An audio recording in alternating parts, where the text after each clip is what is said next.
Shedeur or Dillon? Shedeur, hands down. But Shedeur needs to let go of the ball every now and then. A lot of that is he's trying to make extra plays and stuff, but Shedeur all the way. 8 of his first 9 passes, Yes. threw a pick 6, bad decision, but was later credited with a fumble on a botched handoff. After the game, he made some very, very interesting comments. He said, there are entertainers and there are competitors, and my job is to compete. Right. He tried to clarify later at the presser, saying he meant the media are the entertainers and a competitor, and he's a competitor. Cleveland just got hotter overnight, and it has nothing to do with the forecast. The temperature spiked inside that quarterback room. This isn't just about installs, reps, and who takes the first snap in preseason anymore. This is about comments that hang in the air and refuse to disappear.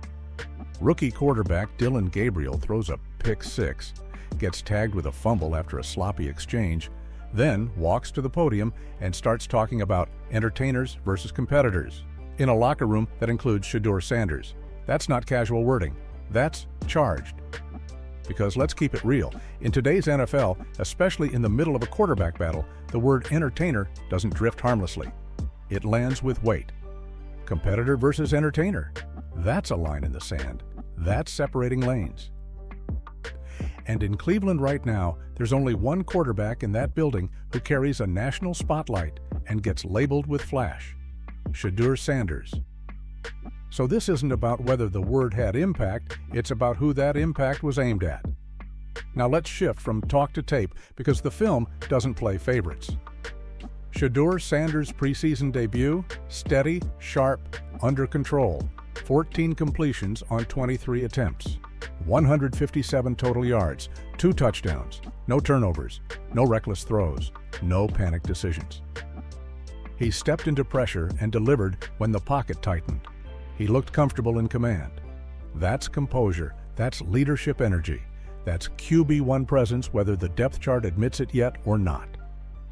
Meanwhile, Gabriel had flashes: 13 of 18, 144 total yards, but no touchdowns, 2 turnovers, one of them rough, the kind of interception that has coaches pausing the film and asking questions. 8 of his first 9 passes, Yes. threw a pick 6, bad decision, but was later credited with a fumble on a botched handoff.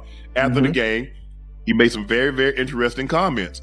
He said, there are entertainers and there are competitors, and my job is to compete. Right. He tried to clarify later at the presser, saying he meant the media are the entertainers and a competitor, and he's a competitor. And he wasn't taking a shot at Shedeur, but the damage was done. Everybody knows what he meant by that, because you know why? And I'm gonna let you take off. You remember at Oregon what the head coach said when they played Colorado? Right. Who was the quarterback? Yeah. Who was the quarterback? Okay. All right, go ahead, Ocho. Go ahead. But listen, I don't. Hey, Chad, I don't want to do him like that. I want to give Dillon Gabriel a little grace, a little understanding, because I don't think a college kid coming in as a rookie in the NFL would take that kind of shot at a teammate that he's competing with for a job. Then add in the messy handoff that goes down as his fumble, and the box score suddenly feels heavier. It wasn't a collapse, but it wasn't crisp either. And when 2 young quarterbacks are battling for position, crisp matters a lot. So when the word entertainer pops up right after that kind of stat line, people are going to connect the dots whether anyone confirms it or not. Since when do rookie quarterbacks start assigning labels inside the building? That's not typical. You don't casually throw out categories in the middle of competition. Beat reporters aren't the ones being described that way in that context. Teammates don't usually get that tag unless there's something underneath it. That's why Shannon Sharpe didn't hesitate on Nightcap. He said it plainly: you don't drop a word like that in this moment unless you're directing it somewhere. That wasn't speculation. That was direct. He read the tone and didn't blink. Chad Ochocinco Johnson tried to smooth it out a bit. He offered Gabriel some grace. Maybe the rookie isn't polished in front of the media yet. Maybe emotions were still running hot after turnovers. Maybe the comment wasn't calculated. That's possible. Young quarterbacks aren't always media-trained machines from day one. So here comes Dillon Gabriel. He finished 3rd in the Heisman Trophy balloting. But here's the part that raises eyebrows. If there was no shade, why the immediate clarification? Why the quick pivot to explain that the comment was aimed at the media instead of anyone in the locker room? When statements are clean, they don't usually need emergency explanations, especially not in the middle of a quarterback competition where every sentence gets dissected. And let's zoom out for a second, because this isn't just personality talk. This is about football identity. Traditional football culture loves quarterbacks who blend in.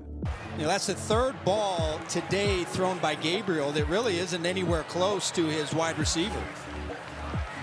Quiet, controlled, low profile, say less, do your job, don't bring extra attention. That archetype has been celebrated for decades. Shedeur Sanders was never built in that mold. He grew up in front of cameras. Spotlight isn't new to him. Interviews aren't uncomfortable territory. Being watched isn't pressure, it's normal. That visibility makes some people uncomfortable. But visibility doesn't win games. Execution does. And when Shedeur got his opportunity, he executed. No chaos, no hero ball, just controlled football. That's what makes this situation interesting. The entertainer label implies style over substance, flash over focus. But the preseason tape showed substance. It showed timing.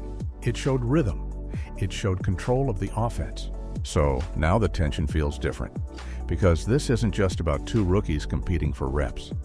It's about perception. It's all about making plays at the quarterback position, but how consistent can you be? And so when sometimes there's a chance you can make something out of nothing, and then sometimes you can't. And I thought he played okay. He played really well. I disagree with you. I think he was taking a shot at Shedeur. You think so? When have we ever thought about the media, those beat writers as entertainers? We've heard his coach, he was on the team when he said they're celebs. Wait, but you can't tie him and his coach together as if they have the same mind, as if they're one. Name the time you've ever heard someone say there are entertainers and there are competitors, and I'm here to compete. Tell me the time. Right. Okay. Listen. Let's say he's taking a shot at Shedeur, right? At what point has he been an entertainer? He's a football player as well. But we've heard people say that's what he's more interested in doing. And what? Well, I'm just curious. Okay, tell me what you're curious. It's about whether confidence is seen as charisma or distraction. It's about whether comfort in front of cameras gets mistaken for lack of seriousness. And inside a quarterback room, perception can shape everything. When one player looks efficient and calm on tape while the other is explaining comments at the podium, the conversation shifts fast. Coaches may not say it publicly, but they notice command, they notice poise, they notice who keeps things clean under pressure. Cleveland's quarterback battle was already intense. Now it has edge, not because of a viral clip, not because of social media noise, because words carry weight in competitive rooms. And when those words hint at separation, competitor versus entertainer, they don't fade quietly. They sit there. Ochocinco made another solid point too. Gabriel started sharp, 8 of his first 9 completions. That's rhythm, that's timing. But the pick? That's quarterback fundamentals. 2 receivers drifting into the same window means live to fight another down. Don't force it, don't compound it. That's QB 101. You can't turn a manageable mistake into a drive killer. Coaches remember those moments more than highlight throws.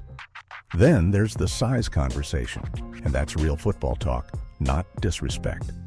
Gabriel is listed at 5'11". On TV, that might look like 5'10" and change. Height doesn't define greatness, but it shapes your menu. It changes launch angles. It changes passing lanes. You roll pockets more. You lean on shotgun formations. You design clean sight lines. Baker Mayfield proved you can win at that height, but it narrows certain options. That's just the league reality. And age matters too. Gabriel is 24 after 6 college seasons across UCF, Oklahoma, and Oregon. That's experience, yes, but that's also mileage. That's a lot of snaps before your first NFL contract even starts ticking. Meanwhile, Shedeur Sanders represents fresh energy. New face, new marketing push, new chapter. And he opened his first preseason chapter with 2 touchdowns and 0 giveaways. Locker rooms notice that. Veterans notice that. Coaches definitely notice that. Now the big question, was that line a calculated jab or a rookie slip? Because timing makes everything louder. If you're the Browns front office right now, who sits at QB2 today? Shedeur Sanders or Gabriel? And more importantly, who feels like they're trending upward? That's the real debate brewing in that building. Back on Nightcap, Shannon pressed another key angle. We've heard this clicks versus wins energy before. Remember when Oregon faced Colorado and the Ducks coach said, "They're playing for clicks, we're playing for wins."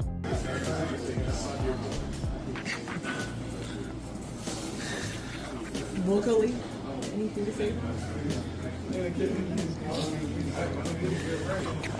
I guess it's tough. I guess one more. I guess what do you think you have to show? Show to the coaches just to have them have that belief in you that you can be ready. What can you say?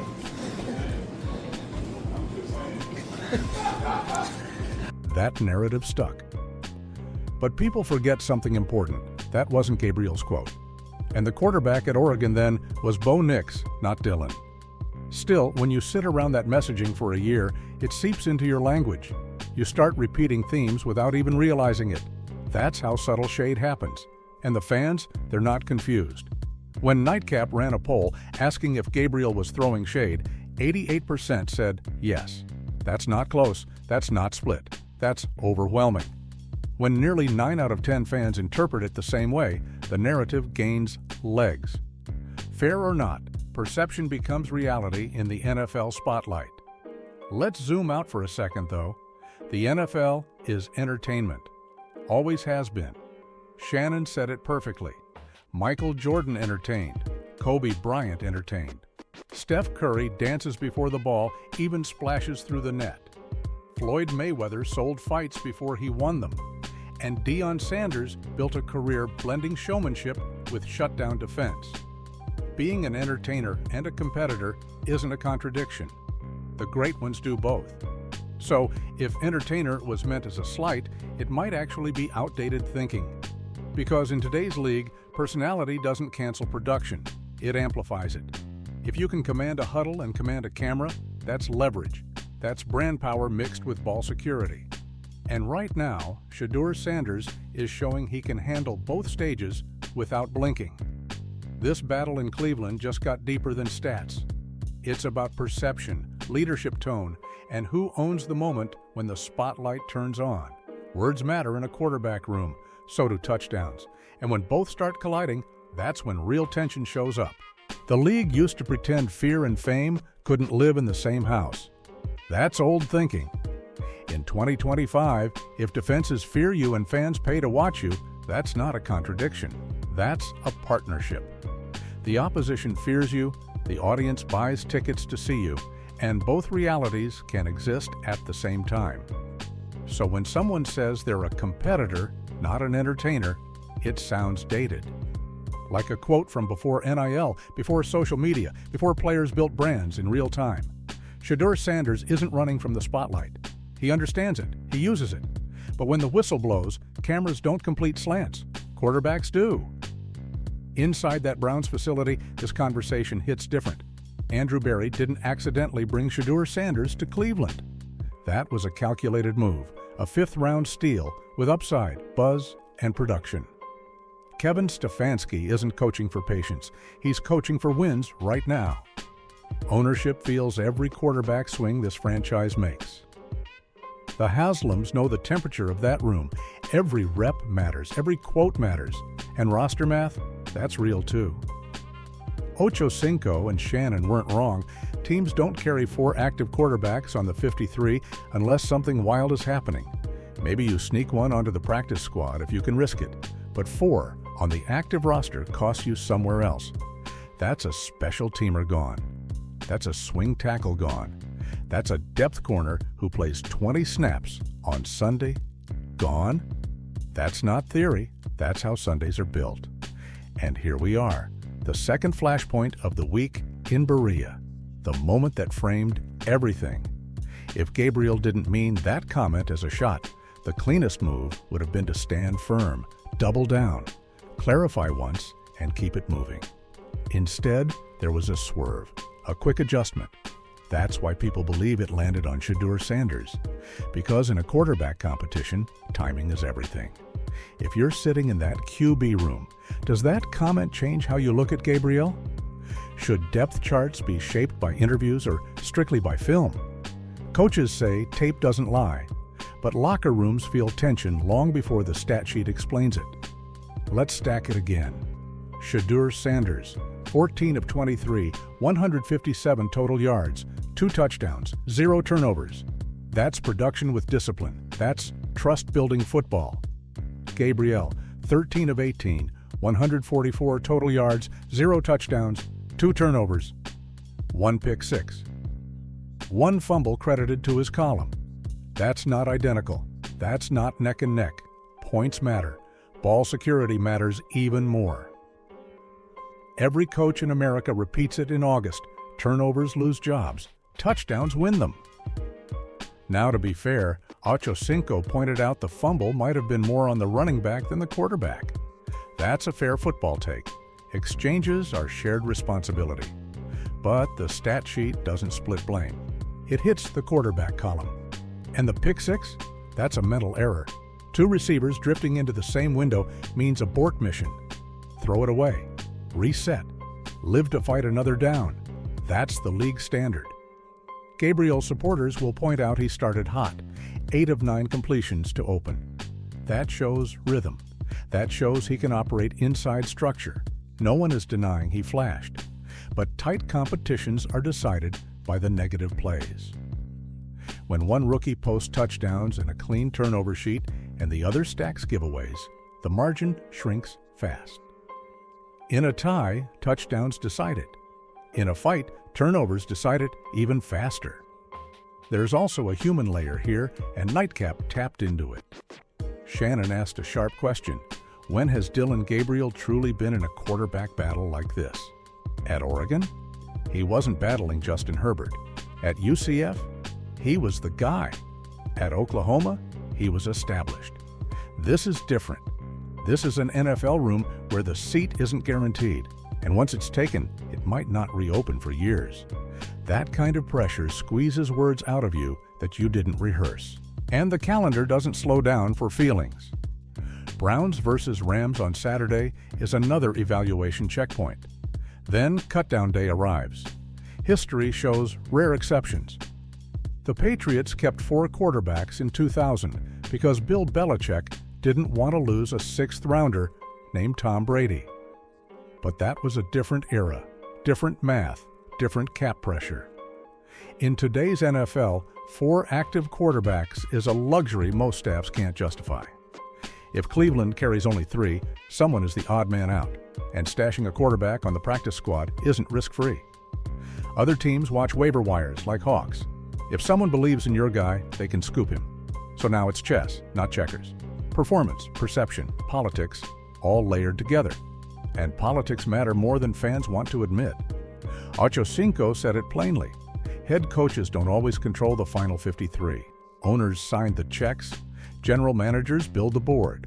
Stefanski coaches the players in front of him. But talent decisions often rise above his office unless you're one of the league's power names, like Andy Reid, Mike Tomlin, Kyle Shanahan, Sean McVay, or Jim Harbaugh.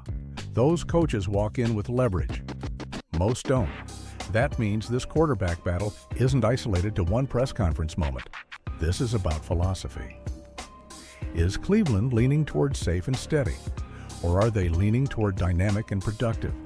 Is the future being shaped by conservative evaluation or by who actually puts points on the board? Because at the end of the day, fear and fame can coexist. Competitor and entertainer can be the same person. And if Shedeur Sanders keeps stacking clean performances while the other side stacks explanations, the depth chart will eventually reflect that reality. This isn't just about one preseason stat line. It's about direction. It's about where Cleveland wants to aim its future. Do you invest in the younger arm who just delivered a clean outing, flashed big-time upside, and carries a last name that moves tickets? Or do you lean toward the older, smaller quarterback with more total reps and hope the turnovers get cleaned up fast? That's not a small fork in the road. That's franchise vision. Let's be fair to Gabriel again, because balance matters. Ocho Cinco wasn't wrong. There were encouraging flashes. He can stand tall in the pocket. He can layer throws over linebackers. He's a seasoned college veteran with over 16,000 passing yards across 6 seasons. That's not accidental production. In certain camps, that resume earns real respect. He's experienced. He's seen defenses. He's battled through systems. He absolutely has tools that can grow. But here's the tension. The clock in the NFL is never gentle. Development time isn't unlimited. The Browns can't slow cook every quarterback on the roster at the same pace. Decisions come fast, reps shrink fast, windows close fast. That's just the business. On the other side stands Shedeur Sanders, who's had to fight a lazy label for years: entertainer first. That tag followed him before he even stepped into an NFL locker room. But that label doesn't match the tape. That's noise from people who confuse visibility with vanity. Yes, he's Deion Sanders' son. That's reality. But he's built differently. Quiet, measured, surgical with the football. The show never canceled the work. Prime taught that blueprint better than anyone. Showtime when the lights are on. Lock in when the ball snaps.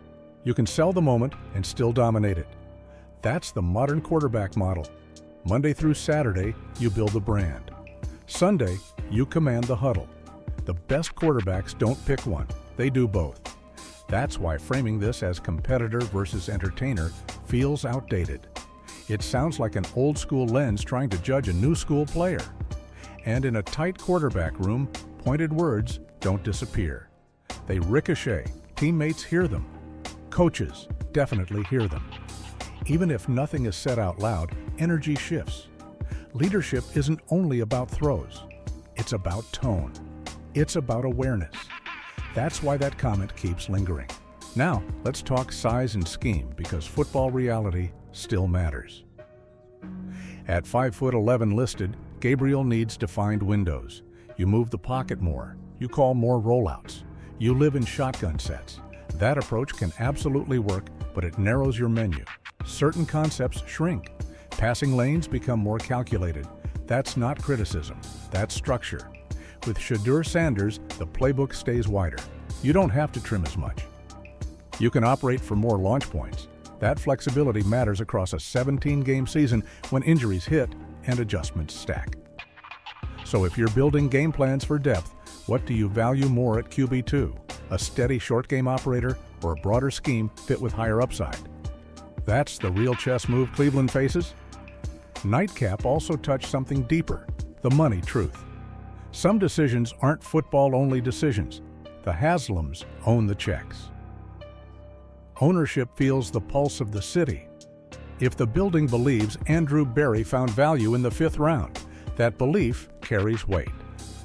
If the fan base is leaning toward Shedeur Sanders as the future spark, that current becomes real. Coaches say best man wins, and I believe they mean it. But best includes future planning, salary cap strategy, locker room energy, and fan engagement. It's layered. There's also the respect factor. Shade travels fast inside an NFL building. If 88% of fans heard a shot, you better believe players saw the clips too. Quarterback leadership is graded in more than touchdowns. It's graded in accountability. Own what you say or avoid what you shouldn't say. The in-between space is where perception gets messy. Now, Gabriel still has control of his narrative. Against the Rams, he can reset everything. Clean sheet, red zone efficiency, protect the ball, let the tape speak louder than the microphone. That's the fastest way to cool headlines. But as of right now, the scoreboard leans toward Shedeur Sanders. Touchdowns over talk, clean drives over chaotic ones, calm command over scattered moments. Depth charts change quickly in August, but reputations linger longer. And this conversation has shifted beyond 2 rookies fighting for snaps. It's old school versus new school energy, branding versus buttoned-up tradition, the outdated myth that you must choose between entertaining and competing. The greats never chose. Michael Jordan was electric and ruthless. Kobe Bryant was theatrical and cold-blooded. Steph Curry celebrates before the net even snaps and still buries defenses. Floyd Mayweather sold the fight and won it. Deion Sanders built an empire doing both. So calling someone an entertainer in this era doesn't land like it used to. Sometimes it sounds like discomfort. Discomfort with cameras, discomfort with personality, discomfort with someone who can win on the field and win the narrative. That's Shedeur Sanders right now. He's not reckless. He's not loud for attention. He's measured. He's calculated. And when he got his opportunity, he produced points and protected the football. When the noise spiked, he didn't escalate it. He let others debate. He stayed steady. That restraint speaks volumes. So here's the real question. Who should Cleveland lean on as its primary rookie quarterback moving forward? After Saturday, how does your depth chart look? Is it upside and scheme flexibility? Or is it experience and hope for quick correction? Cleveland has lived through quarterback instability for years. The fan base isn't guessing anymore. They're evaluating. Finding the right quarterback isn't just difficult. It might be the hardest job in professional sports. The nightcap crew joked about it, but the truth was sitting right there in the punchline. Landing a franchise QB who can hold it down for 10-plus years changes everything. It flips rosters, it resets cultures, it erases years of instability.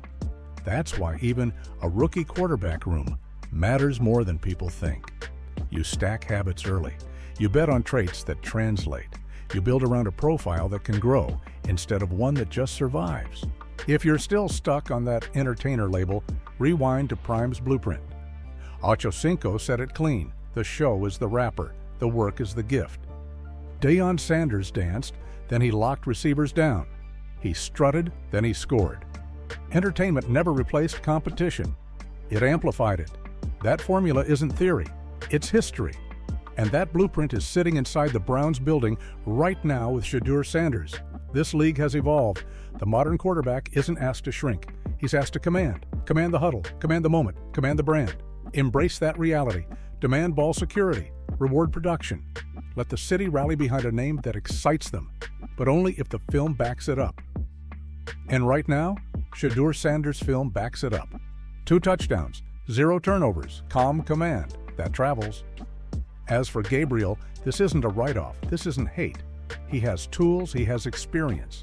6 college seasons, big game environments. He has another chance this week to flip the narrative. But the NFL clock doesn't slow down for potential. The room is listening. Coaches are grading. Teammates are observing leadership cues.